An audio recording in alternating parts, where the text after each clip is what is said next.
We back, Boog. Yes, sir. We back with a guest, though. An Because we're icon. talking about icon, just not a guest, the guest of the guest, the icon. Because when you talk about that fashion, Mr. Put It On, Yeah. we talking about the man that Mr. Put It Together, man. Karl Yes, sir. Kani, man. How are you, brother? Things good, bro. Love. Thank you Yes, for sir. joining 4th and 1. No Yeah, doubt. for sure. I'll tell you a quick story, Peggy. What's up? What you got? Man, this guy to my left is so gracious. He gave me some extremely good insight just about the whole fashion industry. He didn't have to, you know what I'm saying? And hey, them Instagram, them DMs work, bro. I slid in the DMs, bro. Gave a message, man. We connected, and that's also a powerful kind of networking thing, dog. And the insight that you've given me, man, has also sparked kind of the desire to want more. Absolutely. And being creative and doing it the right way. So my first question is, when you think about certain names that are probably even bigger than them, yours is one of them. Thank you. Like, you can walk past multitudes of people and not realize, like, no, this is really Karl Kani. You feel what I'm saying? Like, this is the generator of what we put on in such a force that was, you know, a part of early hip hop or 90s hip hop or early 2000s. How does that make you feel and respond when it first started off as a thought in your head? Man, it's the ultimate turn your stomach feeling, man. Because, like, when I get recognition like that, it makes me want to go home and work that much more harder to maintain and continue what I'm doing. Because, you know, when we started, it was just a dream. We had to turn that dream into reality. And once we found a little bit of success, we never want to fail after that. So every day we have to be afraid of something. We're afraid of failure. So it gets us up every morning and hustle hard and nonstop. We knew who we had to go compete against and change the mentality of kids on the streets, that there's other option out there to wear than Calvin, Tommy, Ralph, and the local people to transition and wear a black man's clothing. So that was something different for us. Yeah. Now, for the people who may not know, this was an interesting, you know, fact of while talking to you. What region do you sell the most Karl Kani now? It's funny, international region, Germany, Switzerland, Amsterdam is our biggest market. Crazy. Our brand is probably 8 or 10 times more popular international than is here in the United States right now. Wow. And that's because of the power of hip hop and music. Like, hip hop is transcended, and over there in Europe, they like to know what's original. They want the original things over there. They do their history. They even got courses in college about hip hop history. Yeah. And those people over there, they know the history and they want the original brands that started the game. Yeah. Yeah. That's wild. So it's, as we kind of navigate through fashion, as we navigate through how a person may, you know, have their own kind of perception of what's fly, what's not. What would be your way of kind of coaching, you know, the muse, so to speak, to what prompts certain different things of what should be worn, what not should be worn? Yeah. I feel like timeless basics is always going to be around, and the hardest thing to do is do a basic that everybody's going to want to wear. So it's about you find the right fabrics, the right fits, the right colors, and transcend time, small, minimal logos. That's why certain brands have been around forever. Like Levi's has been around since day one. Why is Levi still cool? You know, they have a simple logo on Levi's. They know their look, they know their customer base, and they know their marketing. That's why they're around. And a lot of brands try to change with the culture, try to change with trends. They stuck true to who they are. That's what we're trying to do, the same thing with Karl Kani. I want to talk, man. So, obviously, we see athletes and people on the field, but off the field, fashion is so bold, right? Their uniform off the field is just as strong. Do you have any athletes, no matter the sport, that you like? I like what they're doing right now. In terms of fashion? Yeah, in terms of fashion. I like the way Odell Beckham was dressing. You know what I'm saying? I think he got some style to him. A lot of athletes out there got some great flavor to them. I'll tell you a funny story. Talk to me. Michael Jordan and Charles Oakley and Patrick Ewing used to come out to our warehouse in California and get their baggy jeans for us back then. And I know why, because we was the only ones making cool jeans for the big guys. Like back in the days, big guys got a lot of money, but they didn't have no good dope fashion. So we gave them high quality fashion, and we went up to size 60 in our clothing as well too. So we had a lot of NFL players rocking our stuff too. That's crazy. What was your craziest experience, like working with an athlete or working with somebody? You have like a memorable story that's just like, bro, this is just, I can't believe I just did that. Yeah, well, I'll tell you one story. When well, two of them. When we signed, we had 15 NBA players wearing our sneakers on the court. So we had Derek Fisher, Karl Malone, John Wallace from the Knicks, And when we was designing a sneaker for John Wallace, I was thinking of a sneaker, how could like other NBA players want to wear it as well too. So we had to do a color palette on a sneaker that kind of was neutral to all the teams. So that way Karl Malone could wear it on his team, on the Utah Jazz, and John Wallace could wear it on the Knicks, and Derek Fisher could put it on the Lakers. So that was kind of weird trying to come up with a color palette to kind of fit all teams like that. Yeah. What's a can't miss, dare I say, object, clothing item that every person should have in their closet? Every person needs to have a basic hoodie in your closet.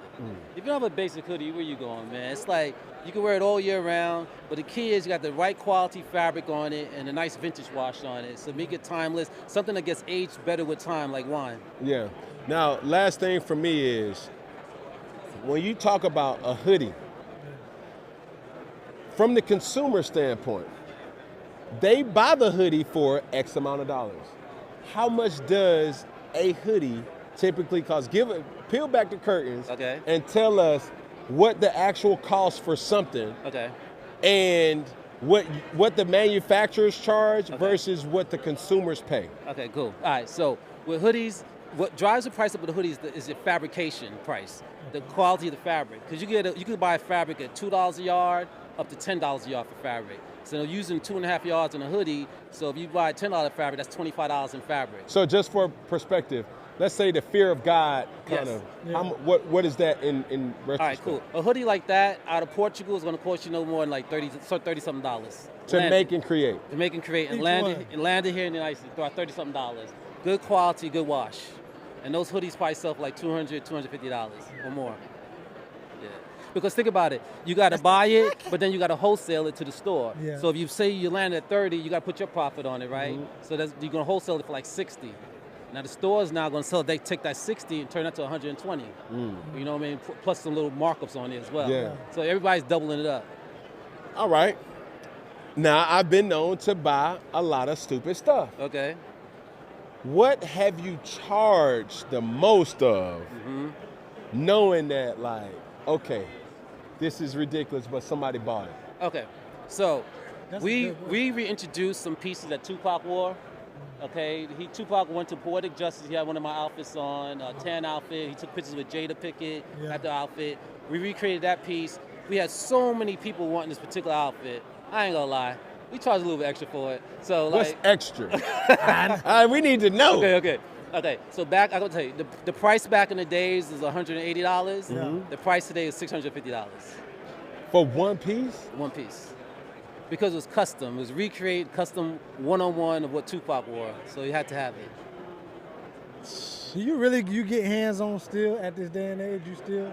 I'm hands-on in all my design processes. I used to make my own patterns back in the days. I don't do that anymore because it's very time-consuming. My mind just be running so fast. But I used to make my own patterns, but now we have pattern makers that do it. But I'm very inclined what I do. This is what we do every day. Like, I look at like, retire and do what? Yeah. You know, so retire and get yourself in trouble. So I like to just stay my mind focused on business. So just so we know, we're in Black History Month, and Karl Kani was one of the few, if not the first, African-American to own 100% of that company. As we're talking about ownership now, we just had Kev on the stage, you know, here speaking about his experiences with ownership. As an individual were to get into fashion, what would be some of the snares or some of the pitfalls, certain of the things that they need to be aware of from a easy kind of basis, of course, as you're educating the masses about fashion? I would say the most important thing, and I've seen so many people fall in this trap, is owning your trademark and your logo. Because that's the first thing any manufacturer is going to want. Yeah, because that's the biggest thing that you own is your trademark, right? So like, let's say you go into a manufacturing deal, the first thing they want to do is do a partnership with you, but they want to own your trademark. So that's your asset, because they could always fire you and still own your trademark. I've seen that happen to plenty of brands. They'll set you up where you do a deal with them, right? And they say, look, man, we got to do a 49, 51% deal because my bank would only let me finance it. We own more of the trademark. So sometimes people say, that doesn't sound too bad, 49, 51%, right? Then they say, man, you know, we even give you an employment agreement, right? So pay your salary for 3 years. You're like, man, that sounds pretty good. I'm getting a salary. I got 49%. Yeah. So guess what happens when that 3 years is up and your salary contract is up? They own that. They don't want to renew your contract no more. And they own your brand. And now you begging.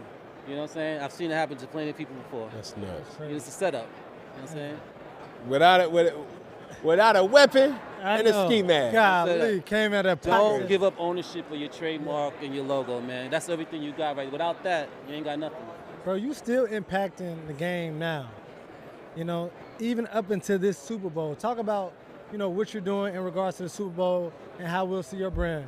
Yeah, Big so, day. man, we got the greatest opportunity right now through a designer, stylist extraordinaire on Karl. She came to me with a concept.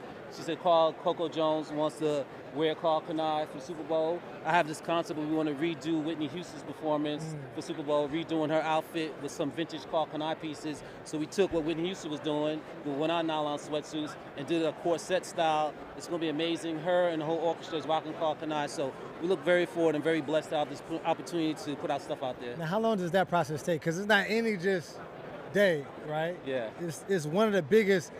It could potentially be a holiday for America, pretty much. Like how long and how strenuous is that process? Well, this process right here, to be honest with you, this is how it happened in the last 10 days. What? Yeah, so the last 10 days, we've been working 24 hours a day, trying to get this thing done with the fittings and all that. We had our last fitting yesterday, going through final touches today, tomorrow, and it's going to be showtime from there. Man, that's dope. Yeah. That's crazy. The man, the myth, the legend, man. Ladies and gentlemen, the Karl Kani, the person who has impacted the culture in many ways and one through every needle and thread, and now he's one of the GOATs of our generation and our life. But before we get out of here, I do need to ask you about this. Heard you got like an NIL going on. That's right. So talk to me about. Oh, NIL. So look, I was at the Yankee Dodgers World Series game 2 years ago. Took my son there. I met my man, black sports agent Joaquin, right there. He was sitting next to me. Didn't know who I was. He didn't know who Karl Kani was. Yeah. So I had to break it down to him through the whole game. We started kicking it. He's like telling me all the athletes that he represents. He's like, yo, you know, I got this young kid out of North Carolina. He's on Kyrie Irving's travel team. Yeah. He's the real deal. And he's like, yo, let's do it. And I was like, just because of him, I wanted to do the deal before I met Kyrie. And then I met him. And King Kendrick called me. I met King Kendrick. This kid got hops. He's the future right there. So we feel very blessed to be involved with him and help and support him for his future. That's dope, bro. Yeah. That's dope. Super fly. Yes, sir. Appreciate you, brother. Thank you, man. Karl Kani, ladies and gentlemen, thank you so sir. much, brother. Thank y'all. All right, cool. Appreciate you. Thank you, man. Man, love, bro. Cam.